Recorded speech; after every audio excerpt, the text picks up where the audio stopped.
Nous sommes donc au sommet du mont Nebo. C'est en fait ici que Moïse a reçu la vue sur la terre promise avant de mourir et il a regardé au loin d'ici. Aujourd'hui, on ne voit pas autant à cause de la brume, mais Dieu l'a fait monter sur la montagne et lui a montré. Et par temps clair, on peut en fait voir jusqu'aux abords de Jérusalem. Mais ce que nous voyons ici, cette zone verte et fertile de ce côté du Jourdain, c'est là où Ruben, Gad et la demi-tribu de Manassé se sont finalement installés. Si vous vous souvenez, ils aimaient tellement cet endroit qu'ils ne voulaient même pas traverser le Jourdain pour entrer dans la terre promise elle-même. Ils voulaient rester de ce côté, et c'est ici que ces deux tribus et demie ont fini par vivre. Et puis, au-delà du Jourdain se trouve la terre promise elle-même, là où la nation d'Israël a été établie. Lorsque l'on m'a proposé de participer à ce projet, j'ai tout de suite accepté, car je savais qu'explorer les sites bibliques me permettrait de mieux comprendre les Écritures, et j'espère que c'est ce que ce film a fait pour vous. J'espère qu'il vous a vraiment permis de découvrir les terres où se déroulent les histoires et la parole de Dieu. Mais une autre chose s'est produite pendant ce voyage. Cela m'a vraiment ouvert les yeux sur le peuple palestinien. En tant qu'Américain et chrétien, on me les présente souvent comme des méchants. Mais en venant ici, en les rencontrant et en passant du temps avec eux, j'ai découvert leur hospitalité et j'ai vu qu'ils sont des gens comme les autres. Ils sont perdus et ont besoin de l'Évangile.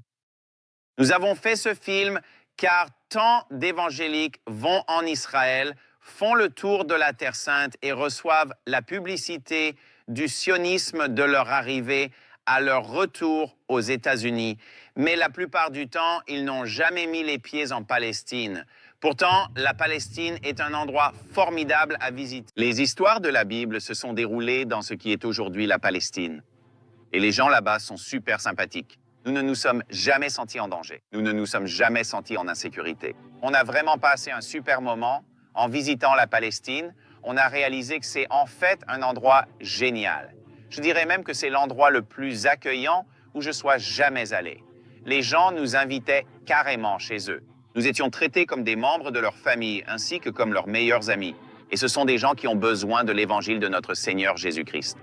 Il n'est pas nécessaire qu'ils soient simplement détestés, persécutés et traités comme s'ils n'étaient absolument rien. Juste pour que nous nous mettions en quatre afin de faciliter l'état sioniste des soi-disant élus qui ne sont même pas le peuple de Dieu dans le Nouveau Testament. Parce que la Bible affirme de manière tout à fait claire que nous, en tant que croyants, nous représentons la véritable circoncision. Nous sommes Israël. La Bible dit que les promesses ont été faites à Abraham et à sa descendance. Et la Bible dit que si vous êtes en Christ, vous êtes la descendance d'Abraham, peu importe que vous soyez juif ou gentil, esclave ou libre. Si vous êtes en Christ, vous êtes la descendance d'Abraham. Vous êtes le peuple choisi. La Bible dit qu'il n'y a aucune différence entre le juif et le grec. Et aux yeux de Dieu, il n'y a aucune différence entre le juif et le palestinien.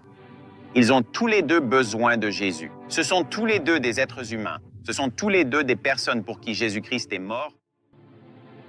Nous avons appelé le film « Au-delà du Jourdain », car beaucoup de gens ont une vision étroite de la Terre Sainte, pensant qu'elle se trouve uniquement d'un côté du Jourdain, dans l'État moderne d'Israël.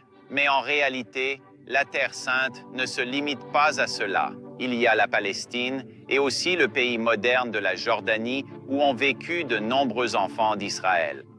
Le film s'appelle « Au-delà du Jourdain », car cette expression est très fréquente dans les Écritures. Elle sert à désigner les deux côtés. La rive est et la rive ouest sont appelées la terre au-delà du Jourdain. Et dans Marc 3, 7 à 8, la Bible dit ceci. « Mais Jésus se retira avec ses disciples vers la mer. Une grande multitude le suivit de la Galilée, de la Judée, de Jérusalem, de l'Idumée et d'au-delà du Jourdain. Ceux des environs de Tyr et de Sidon, une grande multitude, ayant entendu tout ce qu'il faisait, vinrent aussi à lui. » Le ministère du Christ n'a pas seulement eu un impact sur la nation d'Israël, il a touché le monde entier. Et nous espérons que vous retiendrez de ce film que le message du Christ n'est pas destiné à une seule terre ou à une seule région, mais au monde entier. Il doit être prêché à toutes les nations et il doit aller au-delà du Jourdain.